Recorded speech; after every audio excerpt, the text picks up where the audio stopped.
मान्यवर, अभी एक फैशन हो गया है, आम्बेडकर आम्बेडकर आम्बेडकर आम्बेडकर आम्बेडकर आम्बेडकर। इतना नाम अगर भगवान का लेते तो 7 जन्मों तक स्वर्ग मिल जाता। अच्छी बात है ना? सुनिए तो।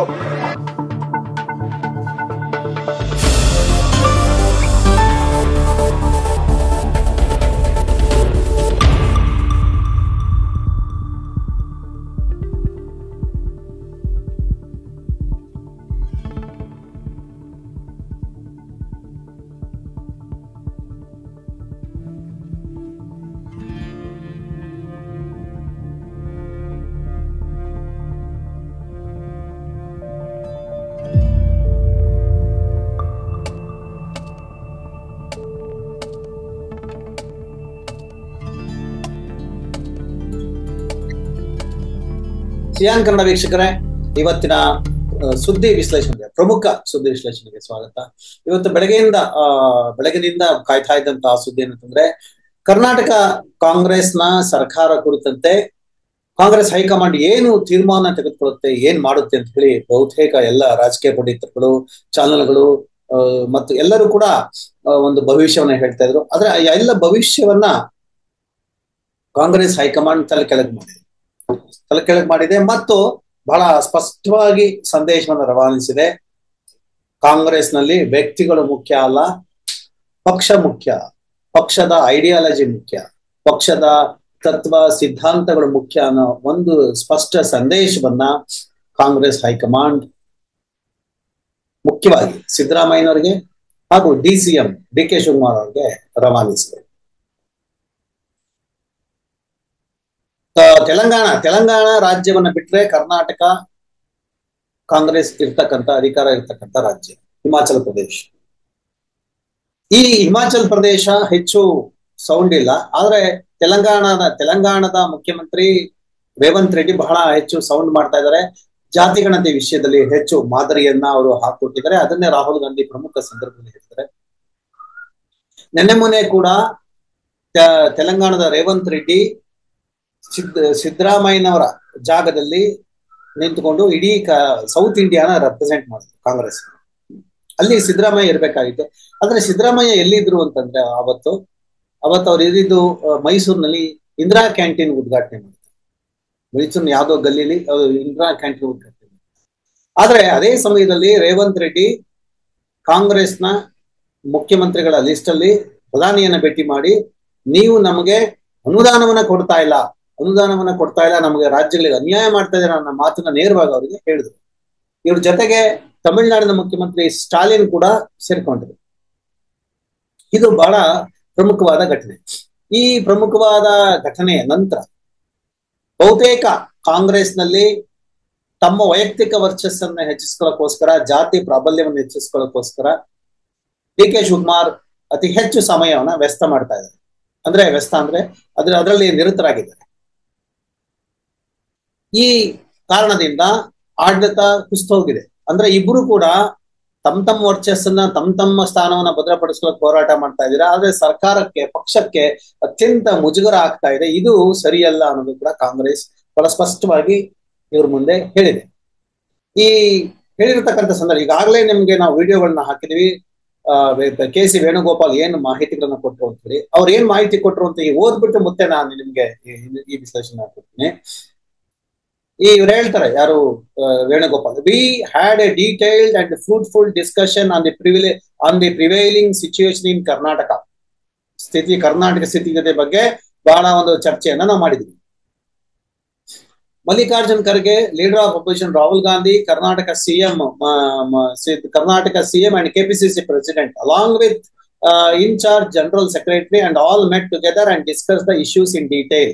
ಎಲ್ಲವನ್ನ ವಿಸ್ತೃತವಾಗಿ ನಾವು ಚರ್ಚೆ ಮಾಡಿದ್ವಿ. One of the topics we discussed was the caste census. ಇದು ಬಹಳ ಅತ್ಯಂತ ಪ್ರಮುಖವಾದ ಕ್ಯಾಸ್ಟ್ ಸೆನ್ಸಸ್ ನಾವೇ ಮಾಡ್ತೀವಿ ಅಂತ ಹೇಳಿ ಮೋದಿ ಸರ್ಕಾರ ತಮ್ಮ ಒಂದು ಘೋಷಣೆಯನ್ನ ಮಾಡ್ತಾರೆ. ಆಫ್ಟರ್ ಸಿಂಧೂರ, ಆಪರೇಷನ್ ಸಿಂಧೂರ ಫ್ಲಾಪ್ ಆಗ್ತಾ ಇದೆ, ಇನ್ನೇನು ಉತ್ತರ ಸಿಗಲ್ಲ ಅನ್ನೋ ಸಂದರ್ಭದಲ್ಲಿ ಈ ಕ್ಯಾಸ್ಟ್ ಸೆನ್ಸಸ್ ನ ತಕ್ಷಣ ಬಿಡುಗಡೆ ಮಾಡ್ತಾರೆ. ಆದ್ರೆ ಕ್ಯಾಸ್ಟ್ ಸೆನ್ಸಸ್ ಯಾವಾಗ ಆಗುತ್ತೆ, ಅದರ ರೂಪುರೇಷೆಗಳೇನು, ಅದು ಯಾವಾಗ ಡೆಡ್ ಲೈನು ಏನು ಅಂತ ಹೇಳಿ ಏನು ಮಾಹಿತಿ ಇಲ್ಲ, ಸರ್ಕಾರದ ಬಳಿ ಇಲ್ಲ, ಅದೇನ್ ಮಾಡುತ್ತೆ ಅಂತ ಕೂಡ ಇಲ್ಲ. ಆದ್ರೆ ನಿಜವಾಗಿ ಸರ್ಕಾರದ ಬಳಿ ಮಾಹಿತಿ ಇಲ್ಲೇ ಇದ್ರು ನಮ್ಮ ಹತ್ರ ಮಾದರಿ ಇದೆ, ತೆಲಂಗಾಣದ ಮಾದರಿಯನ್ನು ತೆಗೆದುಕೊಳ್ಳಿ ಅಂತ ಹೇಳಿ ರಾಹುಲ್ ಗಾಂಧಿ ಹಲವಾರು ಸಂದರ್ಭದಲ್ಲಿ ಹೇಳಿದ್ದಾರೆ. ಈಗ ಇನ್ನೊಂದು ಮಾದರಿಯನ್ನ ಕೊಡೋದಕ್ಕೆ ಮತ್ತು ಇನ್ 2-3 ತಿಂಗಳಲ್ಲಿ ಅಂದ್ರೆ ಡಿಸೆಂಬರ್ ನವೆಂಬರ್ ತಿಂಗಳಲ್ಲಿ ನಡೀತಕ್ಕಂತ ಬಿಹಾರ ಚುನಾವಣೆಗೆ ಒಂದು ದೊಡ್ಡ ಅಜೆಂಡಾವನ್ನ ರಾಹುಲ್ ಗಾಂಧಿ ಕರ್ನಾಟಕ ಕಾಂಗ್ರೆಸ್ ಸರ್ಕಾರದ ಮೂಲಕ ಕೊಡೋದಕ್ಕೆ ಒಂದು ದೊಡ್ಡ ಅಜೆಂಡಾವನ್ನ ಇಟ್ಟಿದ್ದಾರೆ. ಏನು ಅಂತಂದ್ರೆ special cabinet meeting on 12th government Karnataka government set to discuss in special cabinet meeting on 12th 12ನೇ ತಾರೀಕು ಇದ್ರ ಬಗ್ಗೆ ಸ್ಪೆಷಲ್ ಡಿಸ್ಕಷನ್ ಮಾಡಿ ನಿರ್ಧಾರ ತೆಗೆದುಕೊಳ್ತಾರೆ. ಇವತ್ತು 10ನೇ ತಾರೀಕು 12ನೇ ತಾರೀಕು ಮಾಡಿದ್ದಾರೆ. The Congress party stands in that while they agree in principle ತಾತ್ವಿಕವಾಗಿ ಒಪ್ಪಿಗೆ ಕೊಡಲಾಗಿದೆ. With Karnataka government's approach to the caste census there are apprehensions from some sections of the communities regarding the counting process. Counting process ಬಗ್ಗೆ ಲಿಂಗಾಯತರು, ಒಕ್ಕಲಿಗ ಮಠಾಧಿಪತಿಗಳು, ಹಲವಾರು ಕೆಲವು ಸಂಘ ಸಂಸ್ಥೆಗಳು, ಕೆಲವು ಜಾತಿ ಮುಖ್ಯಸ್ಥಗಳು ತಮ್ಮ ಒಂದು ಭಿನ್ನಾಭಿಪ್ರಾಯವನ್ನು, ಇದು ಸರಿ ಇಲ್ಲ, ಇದು ಹಳೇದಾಯ್ತು ಅನ್ನೋ ರೀತಿಯಲ್ಲಿ ಮಾತನಾಡಿದ್ರು. ಇದನ್ನೇ ಗೋಧಿ ಮೀಡಿಯಾ ಸಾಕಷ್ಟು ದೊಡ್ಡ ಪ್ರಮಾಣದಲ್ಲಿ ಇದನ್ನ ಹೇಳಿತ್ತು, ದೊಡ್ಡ ಮಟ್ಟದ ಚರ್ಚೆಯನ್ನು ಹುಟ್ಟು ಹಾಕಿತ್ತು. ಈ ದೊಡ್ಡ ಮಟ್ಟದ ಚರ್ಚೆಯನ್ನು ಹುಟ್ಟು ಹಾಕಿದ್ದ ಸಂದರ್ಭದಲ್ಲಿ ಈಗ since the caste census data is about 10 years old, so ಏನ್ ಬಿಜೆಪಿ ಹೇಳಿತ್ತು, ಏನು ಗೋಧಿ ಮೀಡಿಯಾ ಹೇಳಿತ್ತು, ಏನು ಲಿಂಗಾಯತ ಮಹಾಸಭಾ ಹೇಳಿತ್ತು, ಏನು ಮಠಾಧಿಪತಿಗಳು ಹೇಳಿದ್ರು, ಒಕ್ಕಲಿಗ ಸ್ವಾಮೀಜಿ ಹೇಳಿದ್ರು, ಡಿ ಕೆ ಶಿವಕುಮಾರ್ ಹೇಳಿದ್ರು, ಅದೇ ಮಾತುಗಳನ್ನು ಇವತ್ತು ಕಾಂಗ್ರೆಸ್ ಹೈಕಮಾಂಡ್ ಹೇಳ್ತಾರೆ. ಏನಂತೇಳಿ 10 ವರ್ಷ ಆಗಿದೆ ಈ ಸಮೀಕ್ಷೆಯ ಅಂಕಿಅಂಶಗಳಿಗೆ. That CM consider re-enumeration process with a stipulated time frame such as 60-80 days. ಅಂದ್ರೆ ಸುಮಾರು 2 ತಿಂಗಳು 3 ತಿಂಗಳು ಇದನ್ನ 2.5 ತಿಂಗಳಲ್ಲಿ ಇದನ್ನ ಮುಗಿಸಿ, 3 ತಿಂಗಳು ಇಲ್ಲ 2.5 ತಿಂಗಳಲ್ಲಿ ಇದನ್ನ ಮುಗಿಸಿ ಇದನ್ನ ನ್ಯಾಷನಲ್ ಮಟ್ಟದಲ್ಲಿ ಇದನ್ನ ಬಿಡುಗಡೆ ಮಾಡೋದಕ್ಕೆ, ಇದನ್ನ ಲೋಕಾರ್ಪಣೆ ಮಾಡೋದಕ್ಕೆ ಸಿದ್ಧ ಆಗಿ ಅಂತ ಹೇಳಿ ಒಂದು ಪ್ರಮುಖ ಟಾಸ್ಕ್ ಅನ್ನ ಕಾಂಗ್ರೆಸ್ ಹೈಕಮಾಂಡ್ ಮುಖ್ಯಮಂತ್ರಿಗೆ ಕೊಟ್ಟಿದ್ರು. ಏನು ಇವರೇನು ನಿರ್ಗಮನಿಸ್ತಾರೆ, ಇವರು ಅಧಿಕಾರ ಅವಧಿ ಮುಗಿಯುತ್ತದೆ ಅಂತ ಹೇಳ್ತಕ್ಕಂಥ ಸಂದರ್ಭದಲ್ಲೇ ಇನ್ನು 2.5-3 ತಿಂಗಳು ಇವರಿಗೆ ಒಂದು ಡೆಡ್ ಲೈನ್ ಅನ್ನ ಕೊಡ್ತಾರೆ. ಸೊ ಈ ಅಂದ್ರೆ ಎನ್ಯುಮರೇಷನ್ ಮಾಡಿ ಅಂತ ಹೇಳಿದೆ. ಇದಕ್ಕೆ CM will provide more details, ಅದನ್ನು ಕೊಡ್ತಾರೆ ಅಂತ ಹೇಳಿ ಸಿಎಂ ಹೇಳಿದ್ದಾರೆ. We also discuss the current political situation including the unfortunate tragic incident in ಬೆಂಗಳೂರಿನ RCB ವಿಜಯೋತ್ಸವದ ಸಂದರ್ಭದಲ್ಲಿ ಏನು ತೊಂದರೆ ಆಯ್ತು ಅದನ್ನ ಚರ್ಚೆ ಮಾಡ್ದ. The CM and PCC president brief the leadership on the incidents and the actions taken by the government of forward. ಸರ್ಕಾರ ಏನೇನು ಕ್ರಮ ಕೈಗೊಂಡಿದೆ ಅಂತ ಹೇಳಿ ಹೈಕಮಾಂಡ್ಗೆ ಮುಖ್ಯಮಂತ್ರಿ ಮತ್ತು ಉಪಮುಖ್ಯಮಂತ್ರಿ ವಿವರಿಸಿ. We are deeply concerned about every human life, and as a party we value human life greatly. Unfortunately, an incident occurred and the government of Karnataka has already ordered a judicial inquiry to determine exactly what happened. The party clearly views that there should be a clear-cut pro-people attitude on this issue. ಏನು lapse ಆಗಿದೆ, ಯಾವ lapse ಆಗಿದೆ ಅದಕ್ಕೆ ಶಿಕ್ಷೆ ಆಗ್ಬೇಕು. ನಮ್ಮ ಎಲ್ಲಾ ನೀತಿಗಳು, ನಮ್ಮ ಎಲ್ಲಾ ಚಟುವಟಿಕೆಗಳು, ಆಕ್ಷನ್ಗಳು ಜನಪರವಾಗಿರ್ಬೇಕು. ಇದೇ ನಮ್ಮ ಪಾರ್ಟಿಯ ಉದ್ದೇಶ, ಇದೇ ನಮ್ಮ ಉದ್ದೇಶವಾಗಿರುತ್ತೆ ಅಂತ ಹೇಳಿ ಕಾಂಗ್ರೆಸ್ ಪಾರ್ಟಿಯ ಸ್ಪೋಕ್ಸ್ ಪರ್ಸನ್ ಹೇಳ್ತಾರೆ. The central government attitude of completely neglecting Karnataka plan allocation totally unacceptable. ಏನು ಮತ್ತೆ 12ನೇ ತಾರೀಕು ಹೋಗ್ತಾರೆ, ಮುಖ್ಯಮಂತ್ರಿ ಹೋಗಿ ಭೇಟಿ ಮಾಡಬೇಕು, ಫೈನಾನ್ಷಿಯಲ್ ಕಮಿಷನ್ ಆಯೋಗದ ಅಧ್ಯಕ್ಷರನ್ನ ಭೇಟಿ ಮಾಡಿ ಅಲ್ಲಿ ತಮ್ಮ ಅಭಿಪ್ರಾಯವನ್ನ ಹೇಳ್ಬೇಕಾದ್ರು. ನಮ್ಮ ಕರ್ನಾಟಕ ರಾಜ್ಯದ ಪಾಲನ ನೆಗ್ಲೆಕ್ಟ್ ಮಾಡಲಾಗಿದೆ. They are marginalising Karnataka which is an injustice to people today. The Modi government actions towards the states like Karnataka are not acceptable. We discussed these issues at length. ಇದನ್ನೇ ನಾವು ಡಿಸ್ಕಸ್ ಮಾಡೋದು ಅಂತ ಹೇಳಿ general secretary organisation K C Venugopal ಇದನ್ನ ಒಂದು press meeting ಹೇಳ್ತಾರೆ. ಇಲ್ಲಿ ನಾವು ಗಮನಿಸಬೇಕಾದ್ರೆ ಕೆ ಸಿ ವೇಣುಗೋಪಾಲ್ ಹೇಳಿಕೆ ಇದು ಅವರ ಹೇಳಿಕೆ. ಈ ಹೇಳಿಕೆಯ ನಾವು ಇದನ್ನ ವಿಶ್ಲೇಷಣೆ ಮಾಡ್ತಾ ಹೋದ್ರೆ, ಜಾತಿ ಗಣತಿಯ ಮೂಲಕ ಬಿಹಾರ ಚುನಾವಣೆಗೆ ಕಾಂಗ್ರೆಸ್ ಮೇಲ್ಪಂಕ್ತಿಯನ್ನು ಹಾಕಿದೆ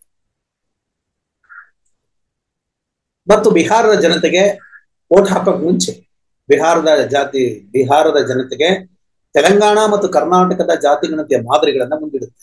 ನಾವು ಈ ರೀತಿ ಮಾಡ್ತೀವಿ, ಕರ್ನಾಟಕ ಮಾದರಿಯಲ್ಲಿ ತೆಲಂಗಾಣ ಮಾದರಿ ನಾವು ಮಾಡ್ತೀವಿ, ಮಾಡಿ ತೋರಿಸ್ತೀವಿ, ಈಗಾಗಲೇ ಮಾಡಿದ್ದೀವಿ ಅಂತ ಹೇಳಿ ಹೇಳುತ್ತೆ ಕಾಂಗ್ರೆಸ್. ಇದು ಬಿಜೆಪಿಗೆ ದೊಡ್ಡ ತಿರುಗೇಟ್ ಆಗುತ್ತೆ. ಯಾಕೆಂದ್ರೆ ಈಗಾಗಲೇ ಮಾಡಿದ ಸಮೀಕ್ಷೆಯನ್ನ ನಿತೀಶ್ ಕುಮಾರ್ ವಾಪಸ್ ತೆಗೆದುಕೊಂಡಿದ್ದಾರೆ, ಈ ರಿಜೆಕ್ಟೆಡ್. ಇದು ಅವರಿಗೆ ತಿರುಗುಮುರುಕ ಆಗುತ್ತೆ. ಜೊತೆಗೆ ಬಿಹಾರದಲ್ಲಿ ಚಿರಾಗ್ ಪಾಸ್ವಾನ್ ಬಿಜೆಪಿ ವಿರುದ್ಧ ತಿರುಗಿ ಬಿದ್ದ ಹಾಗೆ ಮಾಡ್ತಾ ಇದ್ದಾರೆ. ಆದ್ರೆ ಅವರು ಸ್ವತಂತ್ರವಾಗಿ ನಾನು ಸ್ಪರ್ಧೆ ಮಾಡ್ತೀನಿ ಅಂತ ಕೂಡ ಹೇಳ್ತಾರೆ. ಈ ಸ್ವತಂತ್ರವಾಗಿ ಸ್ಪರ್ಧೆ ಮಾಡೋದು ಇದು ಬಹುತೇಕ ಬಿಜೆಪಿಯ ಒಂದು ತಂತ್ರಗಾರಿಕೆ ಭಾಗ. ಅವ್ರೇನು ಸ್ವತಂತ್ರವಾಗಿ ಸ್ಪರ್ಧೆ ಮಾಡಿದ್ರು ಕೇಂದ್ರ ಸರ್ಕಾರಕ್ಕೆ ರಾಜೀನಾಮೆ ಕೊಡಲ್ಲ, ಕೇಂದ್ರ ಸರ್ಕಾರದ ಒಂದು ಮೈತ್ರಿನ ಆಚೆ ಬರಲ್ಲ, ಕೇಂದ್ರ ಸರ್ಕಾರದಲ್ಲೇ ಇರ್ತಾರೆ, ಮಂತ್ರಿನೂ ಆಗಿರ್ತಾರೆ ಮತ್ತು ಬಿಹಾರದಲ್ಲಿ ಸ್ವತಂತ್ರವಾಗಿ ಸ್ಪರ್ಧಿಸ್ತಾರೆ. ಇದು ತಂತ್ರಗಾರಿಕೆ. ಅಂದ್ರೆ ಓಟ್ಗಳನ್ನ ಅಲ್ಪಸಂಖ್ಯಾತ ಹಿಂದುಳಿದ ಮತಗಳನ್ನ ಒಡೆಯೋದಕ್ಕೆ ಚಿರಾಗ್ ಪಾಸ್ವಾನ್ ಮತ್ತು ಬಿಜೆಪಿ ಹ್ಯಾಂಡಿರತಕ್ಕಂಥ ತಂತ್ರ. ಅವರು ಸುಮಾರು 240 ಸ್ಥಾನಗಳನ್ನ ನಾವು ಸ್ಪರ್ಧಿಸ್ತೀವಿ ಅಂತ ಹೇಳ್ತಾರೆ. 240 ಸ್ಥಾನಗಳು ಅವರೇ ಸ್ಪರ್ಧಿಸಿದ್ರೆ ಅಂದ್ರೆ ಮುಖ್ಯಮಂತ್ರಿ ಅವರೇ ಆಗ್ತಾರಾ? ಚಿರಾಗ್ ಪಾಸ್ವಾನ್ ಮುಖ್ಯಮಂತ್ರಿ ಆಗ್ತಾರಾ? ಇದು ಪ್ರಶ್ನೆ. ಸೊ ಈ ಪ್ರಶ್ನೆ ಇದು ನಮಗೆ ಅರ್ಥ ಆಗುತ್ತೆ. ಎಲ್ಲಾ ಪಕ್ಷಗಳನ್ನ ನೀರು ಕುಡಿದು ಬಂದಿರತಕ್ಕಂಥ ಎಲ್ಲಾ ಪಕ್ಷಗಳಿಗೆ ಚೆಲ್ಲೆ ಹಣ್ಣು ತಿನ್ಸಿರ್ತಕ್ಕಂಥ ನಿತೀಶ್ ಕುಮಾರ್ಗೆ ಅನ್ವಯಿಸಲ್ವಾ? ಇದು ಗೊತ್ತಾಗಲ್ವಾ? ಇದು ಚಿರಾಗ್ ಪಾಸ್ವಾನ್ ಮತ್ತು ತೇಜಸ್ವಿ ಯಾದವ್, ರಾಹುಲ್ ಗಾಂಧಿಯಂತಹ ಯುವ ಗುಂಪಿನ ನಡುವೆ ನಿತೀಶ್ ಕುಮಾರ್ ತಮ್ಮ ಮಗನನ್ನ ಪ್ರತಿಷ್ಠಾಪನೆ ಮಾಡಿ ಒಂದು ಹೊಸ ರಾಜಕೀಯ ಅಲೆಯನ್ನ ಹುಟ್ಟುಹಾಕೋ ಪ್ರಯತ್ನ ಮಾಡಿದ್ದಾರೆ. ಮತ್ತು ಬಿಜೆಪಿಯ ಜೊತೆ ಸಖ್ಯವನ್ನ ಕಿತ್ಕೊಂಡು ಆಚೆ ಬಂದು ಜಾತಿ ಗಣತಿಯನ್ನ ನಾನು ಮಾಡಿದ್ದೆ, ಆದ್ರೆ ಬಿಜೆಪಿ ಅದನ್ನು ತಡೀತು ಅಂತ ಹೇಳಿ ಬಿಜೆಪಿ ಡ್ಯಾಮೇಜ್ ಮಾಡಬಹುದು. ಹೀಗೆ ಸಾಕಷ್ಟು ಸಾಧ್ಯತೆಗಳು ಬಿಹಾರ ರಾಜಕೀಯ. ಕೇವಲ ಬಿಹಾರದ ರಾಜಕೀಯ ಅಷ್ಟೇ ಅಲ್ಲ, ಇಲ್ಲಿ ಜಾತಿ ಗಣತಿಯ ಮೇಲೆ ನಿಂತಿರೋದು. ಇಡೀ ದೇಶಕ್ಕೆ ಜಾತಿ ಗಣತಿಯ ಮಾಡೆಲ್ ಏನು? ಹಿಂದುಳಿದ ಅಲ್ಪಸಂಖ್ಯಾತ ದಲಿತ ಮತದಾರರಿಗೆ ಇಡೀ ದೇಶ ಏನ್ ನೋಡ್ತಾ ಇದೆ, ಏನು ನಮಗೆ ನ್ಯಾಯ ಕೊಡುತ್ತೆ? ಯಾಕಂದ್ರೆ ಜಾತಿ ಗಣತಿಯನ್ನ ಪದವನ್ನೇ ಅತಿ ಹೆಚ್ಚು ಕಾಯಿನ್ ಮಾಡಿ ಅದನ್ನೇ ತಲೆ ಮೇಲೆ ಹೊತ್ಕೊಂಡು ತಿರುಗ್ತಾ ಇರ್ತಕ್ಕಂಥದ್ದು ರಾಹುಲ್ ಗಾಂಧಿ. ಸೊ ಏನಾದ್ರೂ ಈ ದೇಶದಲ್ಲಿ ಯಾರಿಗಾದ್ರು ಮೀಸಲಾತಿ ಸಿಕ್ಕಿ, ಒಳ ಮೀಸಲಾತಿ ಸಿಕ್ಕಿ ಯಾರಿಗಾದ್ರು ಅನುಕೂಲ ಆದ್ರೆ ಅದಕ್ಕೆ ಕಾರಣ ಅದರ ಹೋರಾಟ, ಅದರ ಒಂದು ನಿರಂತರ ಪರಿಶ್ರಮ, ಅದು ರಾಹುಲ್ ಗಾಂಧಿ. ಸೊ ಅದನ್ನೇ ಇವತ್ತು ರಾಹುಲ್ ಗಾಂಧಿ ಅವರು ಈಗ ಕರ್ನಾಟಕ ಕಾಂಗ್ರೆಸ್ ಕೂಡ 2.5 ತಿಂಗಳು ಡೆಡ್ಲೈನ್ ಕೊಟ್ಟಿದ್ದಾರೆ. 2.5 ತಿಂಗಳಲ್ಲಿ ಮುಖ್ಯಮಂತ್ರಿ, ಉಪಮುಖ್ಯಮಂತ್ರಿ ಅಲ್ಲಿವರೆಗೂ ಯಾವುದೇ ವಿವಾದಗಳು ರಾಜ್ಯದಲ್ಲಿ ಆಗ್ಬಾರ್ದು. ಯಾರು ಪಕ್ಷದ ವಿರುದ್ಧ ಹೇಳಿಕೆ ಕೊಡಬಾರ್ದು, ಪಕ್ಷದ ಹೇಳಿಕೆಯನ್ನ ಬಿಟ್ಟು ಬೇರೆ ಯಾರು ಮಾತನಾಡಬಾರ್ದು ಮತ್ತು ಪ್ರೆಸ್ ಮೀಟ್ ಗಳನ್ನ ಮಾಡಬಾರ್ದು ಅನ್ನೋ ಎಲ್ಲ ತಾಕೀತುಗಳನ್ನ ಮತ್ತು ಕರ್ನಾಟಕ RCB ಘಟನೆಯ ಕುರಿತಂತೆ ಏನು ಅಲ್ಲಿ ಲಕ್ಷಾಂತರ ಜನ ಸೇರಿದ್ರು, ಇನ್ನ ಆ ರೀತಿಯ ಜನವನ್ನ ಯಾರಿಗೂ ಸೇರಿಸ್ಬಿಡಿ. ಇನ್ ಮುಂದೆ ಈ ರೀತಿ ಏನಾದ್ರು ಕರ್ನಾಟಕ ಜನ ಸೇರಿದ್ರೆ ಇದೇ ರೀತಿಯ ಕೊಲೆಗಳಾಗ್ತವೆ. ಈ ಕೊಲೆಗಳಿಗೆ ನೀವೇ ಕಾರಣರಾಗ್ತೀರಾ, ಎಚ್ಚೆತ್ಕೊಳ್ಳಿ ಅಂತ ಹೇಳಿ ಕಾಂಗ್ರೆಸ್ ಹೈಕಮಾಂಡ್ ಅವರಿಗೆ ತಾಕೀತನ್ನ ಮಾಡಿದೆ. ನೀವು ಮಾಡಬೇಡಿ, ಆರ್ಗನೈಸೇಷನ್ ಮಾಡಬೇಡಿ, ಜನಗಳನ್ನ ಸೇರಿಸಿ, ಹಾಗೆ ಬೇರೆ ಯಾರಿಗೂ ಕೂಡ ಮಾಡೋದ್ ಬಿಡಬೇಡಿ. ಸೊ ಇದು ನಿಮ್ ಸರ್ಕಾರ ಆಳಿ ಮತ್ತು ಏನು ಈಗ ನೀವು ತಗೊಂಡಿರ್ತಕ್ಕಂಥ ಕ್ರಮ ಅಂದ್ರೆ ಅಧಿಕಾರಿಗಳ ಸಸ್ಪೆಂಡ್ ಮಾಡಿರ್ತಕ್ಕಂಥದ್ದು ಮತ್ತು ನ್ಯಾಯಾಂಗ ತನಿಖೆಗೆ ಆದೇಶ ಕೊಟ್ಟಿರ್ತಕ್ಕಂಥದ್ದು ಮತ್ತು ಯಾರು ಈ ಘಟನೆ ಕಾರಣ ಅನ್ನೋದ್ರ ಬಗ್ಗೆ ವಿರೋಧ ಪಕ್ಷಗಳಿಗೆ ತಿರುಗೇಟ್ ಕೊಡೋ ಹಾಗೆ ಏನು ಹೈಕೋರ್ಟ್ ಅಲ್ಲಿ ಸುಮೋಟೋ ಪ್ರಕರಣ ಬಂದಿದೆ, ಅದರಲ್ಲಿ ಸರ್ಕಾರಕ್ಕೆ ಸೋಲಾಗದ ಹಾಗೆ ನೋಡ್ಕೊಳ್ಳಿ, ಅದಕ್ಕೆ ಬೇಕಾದಂತ ಸ್ಪಷ್ಟ ಮಾಹಿತಿಗಳನ್ನ ಕೊಡಿ, ಅಲ್ಲಿ ಎಲ್ಲೂ ಕೂಡ ಕಾನೂನಿನ ಹೋರಾಟದಲ್ಲಿ ಪಕ್ಷಕ್ಕೆ ಸರ್ಕಾರಕ್ಕೆ ಮುಜುಗರ ಆಗದಂಗೆ ನೋಡ್ಕೊಳ್ಳಿ ಅಂತ ಕೂಡ ರಾಹುಲ್ ಗಾಂಧಿ ಕಾಂಗ್ರೆಸ್ ಹೈಕಮಾಂಡ್ ಮುಖ್ಯಮಂತ್ರಿಗಳಿಗೆ ಒಂದು ತಾಕೀತನ್ನ ಮಾಡಿದೆ. ಇದು ಬಹಳ ಪ್ರಮುಖವಾದ ವಿಚಾರ. ಈ ಅಂದ್ರೆ ಇಲ್ಲಿ ಯಾಕೆ ಈ ಘಟನೆ ಜನಗಳನ್ನ ಸೇರಿಸ್ಬಿಡಿ ಅಂತ ಹೇಳ್ತಾರೆ ಅಂತಂದ್ರೆ, ಕಾಂಗ್ರೆಸ್ ಪಕ್ಷಕ್ಕೆ, ಕಾಂಗ್ರೆಸ್ ಸರ್ಕಾರಕ್ಕೆ ಮುಜುಗರ ಉಂಟು ಮಾಡಬೇಕು ಮತ್ತು ಅವರಿಗೆ ತೊಂದರೆ ಉಂಟು ಮಾಡಬೇಕು, ಸರ್ಕಾರ ಇರಬಾರ್ದು ಅನ್ನೋ ಕಾರಣಕ್ಕೋಸ್ಕರವೇ ಬಿಜೆಪಿ ಈಗ ಅವ್ರಿಗೆ ಯಾವುದೇ ಇಶ್ಯೂ ಇಲ್ಲ, ಅವ್ರಿಗೆ ಯಾವುದೇ ಇಶ್ಯೂ ಆಧಾರ ಮೇಲೆ ಅವ್ರಿಗೆ ಅಧಿಕಾರಕ್ಕೆ ಬರಕ್ ಸಾಧ್ಯವೇ ಇಲ್ಲ ಮತ್ತು ಕಾಂಗ್ರೆಸ್ ಅನ್ನ ಎದುರಿಸಕ್ಕೂ ಸಾಧ್ಯ ಇಲ್ಲ. RCB ಘಟನೆ ಇನ್ನು ಎಷ್ಟು ದಿವಸ ಇರುತ್ತೆ ಗೊತ್ತಿಲ್ಲ, ಅದು ಎಷ್ಟು ದಿವಸ ಚಲಾವಣೆ ಆಗುತ್ತೆ, ಎಷ್ಟು ದಿವಸ ಜನ ಇದನ್ನ ನೆನಪಿಟ್ಕೊಂಡಿರ್ತಾರೆ. ಸಾವು ಸಾವೇ. ನಿನ್ನೆ ಮುಂಬೈನ ಲೋಕಲ್ ಟ್ರೈನ್ ಅಲ್ಲಿ ದುರಂತ ಆಯ್ತು, ಅಲ್ಲೂ ಸಾವು ಆಯ್ತು. ಡೆಲ್ಲಿ ಅಲ್ಲೂ ಸಾವಾಯ್ತು. ಎಲ್ಲವೂ ಸಾವೇ. ಆದ್ರೆ ಅದನ್ನ ಹೇಗೆ ಮುಂದೆ ಜನ ನೆನ್ಪಿಟ್ಕೋತಾರೆ, ಅಲ್ಲೇನಾಗತ್ತೆ ಅನ್ನೋದು ಕೂಡ ಇಲ್ಲಿ ಬಹಳ ಮುಖ್ಯ. ಸೊ ಇದು ಗೊತ್ತಿರ್ತಕ್ಕಂಥ ಹೈಕಮಾಂಡ್ ಹೇಳ್ತಾರೆ, ಈ ರೀತಿಯ ಘಟನೆಗಳು ಆಗಾಗ ನೋಡ್ಕೊಳ್ಳಿ ಮತ್ತು ಎಲ್ಲರೂ ಹೇಳಿಕೆಗಳು ಕೊಡಬಾರ್ದು ಮತ್ತು ಸರ್ಕಾರದ ಪ್ರತಿನಿಧಿಯಾಗಿ ಮಾತನಾಡಿ ಕೆಲವರು, ಕೆಲವರು ಸುಮ್ಮನೆ ಇದ್ದು ಸರ್ಕಾರಕ್ಕೆ ಮುಜುಗರ ಆಗೋದನ್ನ ತಪ್ಪಿಸಿ ಎಲ್ಲರೂ ಮಾತನಾಡಕ್ ಹೋಗಿ ಗೊಂದಲ ಉಂಟು ಮಾಡಿ ಮೋದಿ ಮೀಡಿಯಾಗಳಿಗೆ ಮತ್ತು ವಿರೋಧ ಪಕ್ಷಗಳಿಗೆ ಆಹಾರ ಆಗಬೇಕು. ಏನು ಪಕ್ಷದ ಅಜೆಂಡಾ ಏನಿದೆ, ನೀವು ಗ್ಯಾರಂಟಿ ಯೋಜನೆ ತಂದಿದ್ದೀರಾ, ಸಕ್ಸಸ್ ಆಗಿದ್ದೀರಾ, ಅದನ್ನ ಮುಂದುವರಿಸಿ. ಮತ್ತು ಜಾತಿ ಗಣತಿ, ಇದು ನ್ಯಾಷನಲ್ ಇಶ್ಯೂ, ಇದ್ರ ಬಗ್ಗೆ ಮಾತನಾಡಿ. ಮತ್ತು ಎಲ್ಲಕ್ಕಿಂತ ಮುಖ್ಯವಾಗಿ ನಿನ್ನೆ ಸುಪ್ರೀಂ ಕೋರ್ಟ್ ಅಲ್ಲಿ ತುರ್ತು ವಿಚಾರಣೆ ತೆಗೆದುಕೊಳ್ಳಿ, ನಮ್ಗೆ ಅನುದಾನ ಕಡಿಮೆ ಮಾಡಿದ್ದಾರೆ ಅಂತ ಹೇಳಿ ತಮಿಳುನಾಡು ಅರ್ಜಿ ಹಾಕಿದ್ರೆ ಆ ಅರ್ಜಿಯನ್ನ ಸುಪ್ರೀಂ ಕೋರ್ಟ್ ತಿರಸ್ಕರಿಸಿದೆ. ನಾವು ಇಲ್ಲ ತುರ್ತಾಗಿ ತೊಗೊಳಕ್ಕಾಗಲ್ಲ, ಆಮೇಲೆ ಮುಂದೆ ಮಾಡ್ತೀವಿ ಅಂತ ಹೇಳಿದೆ. ಸೊ ಇದು ಸುಪ್ರೀಂ ಕೋರ್ಟ್ನ ಆಟಿಟ್ಯೂಡ್. ಸೊ ಇಂಥ ಆಟಿಟ್ಯೂಡ್ ನಡುವೆ ಮೋದಿ ಸರ್ಕಾರ ಸುಳ್ಳು ಹೇಳ್ಕೊಂಡು ಜನರನ್ನ ದಿಕ್ ತಪ್ಪಿಸ್ತಾ ಅಧಿಕಾರಕ್ಕೆ ಬರತಕ್ಕಂತ ವೋಟ್ ಕೀಳ್ತಕ್ಕಂಥ ಕೆಲಸನ ಮಾಡುತ್ತೆ. ಸೊ ನೀವು ಜನಗಳ ಬಳಿ ಹೋಗಿ ಹೇಳಿ, ಮೋದಿ 11 ವರ್ಷ ಏನ್ ಕಡ್ದು ಕಿತ್ತಾಕಿದ್ದು, ಅವ್ರ ಸಾಧನೆ ಏನು, ಎಷ್ಟು ಸುಳ್ಳು ಹೇಳಿದ್ದಾರೆ ಮತ್ತು ಕರ್ನಾಟಕ ಸರ್ಕಾರಕ್ಕೆ ಎಷ್ಟು ಅನುದಾನ ಕೊಡ್ಬೇಕಂತ ಯಾಕೆ ಕೊಡ್ತಾ ಇಲ್ಲ, ಎಲ್ಲೆಲ್ಲಿ ಮೋಸ ಆಗಿದೆ, ಏನೇನು ಮೋಸ ಆಗಿದೆ, ಇದನ್ನ ಜನರಿಗೆ ಹೋಗಿ ಕಾಂಗ್ರೆಸ್ನ ಪ್ರತಿಯೊಬ್ಬ ಕಾರ್ಯಕರ್ತ, ಕಾಂಗ್ರೆಸ್ನ ಪ್ರತಿಯೊಬ್ಬ ಶಾಸಕ, ಕಾಂಗ್ರೆಸ್ನ ಪ್ರತಿಯೊಬ್ಬ ಮಂತ್ರಿ ತನ್ನ ಕ್ಷೇತ್ರದಲ್ಲಿ ಜನಗಳ ಬಳಿ ಇರ್ಲಿ. ನೀವ್ ಯಾರು ಬೆಂಗಳೂರು ಸಿಟಿಲಿ ಇರಬೇಡಿ, ನೀವು ಹೋಗಿ, ಇನ್ನೇನು ಕೆಲಸ ಇಲ್ಲ ನಿಮ್ಗೆ, ಇನ್ 3 ತಿಂಗಳು ನೀವು ಜನರ ಬಳಿಗೆ ಹೋಗ್ಬೇಕು. ನೀವು ಜನರ ಬಳಿಗೆ ಹೋಗಿ ಅವ್ರಿಗೆ ಎಲ್ಲ ಮಾಹಿತಿನ ಕೊಡ್ಬೇಕು. ನೀವು ಇಲ್ಲಿ ಇನ್ನೇನು ಕೆಲಸ ಇಲ್ಲ, ಇಷ್ಟೇ ನಿಮ್ ಕೆಲಸ, ಇದೇ ಸರ್ಕಾರ ನೀವು ಮಾಡ್ಬೇಕಾಗ್ತದೆ. ಸೊ ಈ ಟಾಸ್ಕ್ ಅಂದ್ರೆ ನರೇಂದ್ರ ಮೋದಿ ಸರ್ಕಾರದ ವಿರುದ್ಧ ಇರ್ತಕ್ಕಂಥ ಅಭಿಪ್ರಾಯಗಳನ್ನ ಜನರಿಗೆ ತಿಳಿಸ್ಬೇಕು. ಏನೇನ್ ಅನ್ಯಾಯ ಆಗಿದೆ, ಬೆಲೆ ಏರಿಕೆ, ನಿರುದ್ಯೋಗ, ಉದ್ಯೋಗ ಕೊಡದೇ ಇರ್ತಕ್ಕಂಥದ್ದು ಮತ್ತು ಎಕನಾಮಿಕ್ ಗ್ರೋತ್ ಆಗದೇ ಇರ್ತಕ್ಕಂಥದ್ದು, ಇತ್ತೀಚೆಗೆ ಜನರ ಬಡವರ ಚಿನ್ನವನ್ನ ಬ್ಯಾಂಕ್ ಕಿತ್ಕೋತಾ ಇದೆ, ಬಡವರ ಫಿಕ್ಸೆಡ್ ಡಿಪಾಸಿಟ್ ನ ಬ್ಯಾಂಕ್ಗಳು ಕಿತ್ಕೋತಾ ಇದೆ, ಸೇಟು ಮಾರ್ವಾಡಿಗಳು ಬೆಳೀತಾ ಇದ್ದಾರೆ. ಇವೆಲ್ಲವನ್ನ ಜನರಿಗೆ ಹೇಳಿ ಅಂತ ಹೇಳಿ ಕಾಂಗ್ರೆಸ್ ಹೈಕಮಾಂಡ್ ಹೇಳಿದೆ. ಮತ್ತು 2ನೇ ತಲೆಮಾರು ನಾಯಕರು ಅಂದ್ರೆ ಈಗ DK ಶಿವಕುಮಾರ್ ಆಯ್ತು, ಸಿದ್ದರಾಮಯ್ಯ ಆಯ್ತು, ನಂತರ ಯಾರು ಬರ್ಬೇಕು ಅಂದ್ರೆ ಸತೀಶ್ ಜಾರಕಿಹೊಳಿ ಬರಬೇಕು ಸಿದ್ದರಾಮಯ್ಯನ ಕೆಟಗರಿ ಪ್ಲೇಸ್ಗೆ, ಮತ್ತು DK ಶಿವಕುಮಾರ್ ಕೆಟಗರಿ ಪ್ಲೇಸ್ಗೆ ಕೃಷ್ಣ ಬೈರೇಗೌಡ ಬರ್ಬೇಕು ಅಂತ ಹೇಳಿ ಅಂದ್ರೆ ಯಾರು KPCC ಅಧ್ಯಕ್ಷರಾಗ್ತಾರೆ, ಯಾರು ಮುಖ್ಯಮಂತ್ರಿ ಆಗ್ತಾರೆ ಅನ್ನೋ ಚರ್ಚೆ ಮಾಡೋ ಬದಲು ನೀವೇ ಮುಖ್ಯಮಂತ್ರಿ, ನೀವೇ KPCC ಅಧ್ಯಕ್ಷ ಅನ್ನೋ ತರ ಯಾರಿಗೆ ಸತೀಶ್ ಜಾರಕಿಹೊಳಿ, ಕೃಷ್ಣ ಬೈರೇಗೌಡ ಮತ್ತು ಪರಮೇಶ್ವರ್ಗೂ ಕೂಡ ಟಾಸ್ಕ್ ಅನ್ನು ಕೊಡಲಾಗಿದೆ. ಏನು ಎಸ್ ಸಿ ಸಮುದಾಯದ ಜನರ ಭಾವನೆಗಳನ್ನ ಅರ್ಥ ಮಾಡಿಸಿ RSS ನ ಐಡಿಯಾಲಜಿಯನ್ನ ಹೊಡೆದಾಕೋದಕ್ಕೆ ಆ ಒಂದು ಪ್ರಮುಖ ಟಾರ್ಗೆಟ್ ಅನ್ನ ಪರಮೇಶ್ವರ್ಗೆ ಕೊಡಲಾಗಿದೆ. ಸೊ ಇದು ಹೀಗೆ ಹಲವಾರು ಟಾಸ್ಕ್ ಗಳನ್ನ ಕಾಂಗ್ರೆಸ್ ಹೈಕಮಾಂಡ್ ಕೊಟ್ಟಿದೆ. ಮುಖ್ಯವಾಗಿ ಅತಿ ಹೆಚ್ಚು ಕಾಂಗ್ರೆಸ್ನ ಸಭೆಯಲ್ಲಿ ಮುಖಭಂಗ ಆಗಿದ್ದು ಮುಖ್ಯಮಂತ್ರಿಗಳಿಗೆ. ಯಾಕೆಂದ್ರೆ ಜವಾಬ್ದಾರಿಯುತ ಮುಖ್ಯಮಂತ್ರಿ ಈ ರೀತಿಯ ಈವೆಂಟ್ ಗಳನ್ನ ಆರ್ಗನೈಸ್ ಮಾಡಬೇಡಿ, ಸರ್ಕಾರಿ ಕಾರ್ಯಕ್ರಮ ಬಿಟ್ಟು ಮಾಡಬೇಡಿ, ನೀವು ಜನರ ಬಳಿಗೆ ಹೋಗಿ ಇವೆಲ್ಲ ಈವೆಂಟ್ ಆರ್ಗನೈಸ್ ಮಾಡಿ, ಈವೆಂಟ್ ಇಂದ ಪ್ರಚಾರ ಸಿಕ್ಕಲ್ಲ, ಜನ ಒಲಿಯಲ್ಲ ನಿಮ್ಗೆ, ಈ ರೀತಿ ಕೆಲಸಗಳನ್ನ ಮಾಡಬೇಡಿ. ನಿಮ್ ಸುತ್ತ ಇರೋ ಕೆಲವರು ಇದಾರಲ್ಲ ಸೂಪರ್ CM ಅವ್ರನ್ನ ತೆಗೆದಾಕಿ. DK ಶಿವಕುಮಾರ್ಗೆ ಖಾತೆಗಳ ಹೊರೆ ಆಗಿದೆ, ಪಕ್ಷದ ಹೊರೆ ಜಾಸ್ತಿ ಆಗಿದೆ, ಅವ್ರಿಗೆ ಹೊರೆ ಕಮ್ಮಿ ಮಾಡಿ, ಅವ್ರಿಗೆ DK ಶಿವಕುಮಾರ್ಗೆ ಸ್ಪಷ್ಟವಾಗಿ ಹೇಳಲಾಗಿದೆ. DK ಶಿವಕುಮಾರ್ ಅದಕ್ಕೆ DK ಶಿವಕುಮಾರ್ ನೀವು ಪತ್ರಿಕಾಗೋಷ್ಠಿ ನೋಡ್ಬೇಕು, ಕೈ ಕಟ್ ಬಾಯಿ ಮುಚ್ಚ ಅಂತ ನಿಂತಿದ್ರು. ಅವರೆಲ್ಲೂ ಯಾವುದೇ ಮಾತುಗಳನ್ನ ಹೇಳದ ಹಾಗೆ ನೀವು ಹೇಳಲಾಗಿತ್ತು. ಮತ್ತು ಇನ್ನೂ ನೀವು ಗಮನಿಸಬಹುದು, ಇದುವರೆಗೂ Siddaramaiah G, DK Shivakumar G ಅಂತ ಹೇಳ್ತಿದ್ರು KC ವೇಣುಗೋಪಾಲ್, ಇವತ್ತು CM DCM ಅಂತ ಹೇಳ್ತಾರೆ ಅಷ್ಟೇ.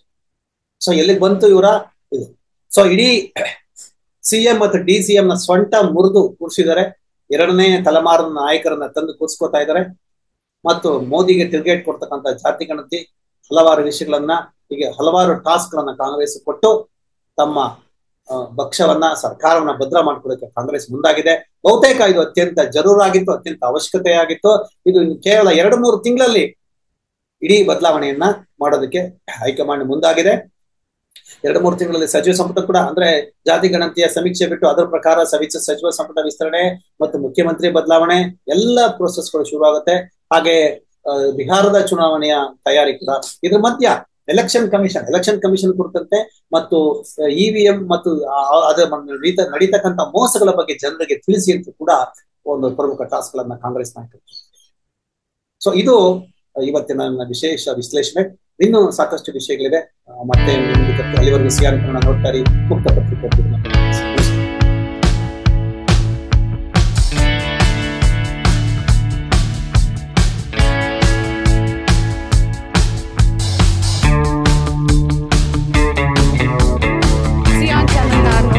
ಸಬ್ಸ್ಕ್ರೈಬ್ ಆಗಿ, ಲೈಕ್ ಮಾಡಿ, ಶೇರ್ ಮಾಡಿ. ಮುಕ್ತ ಪತ್ರಿಕೋದ್ಯಮವನ್ನು ಬೆಂಬಲಿಸಿ.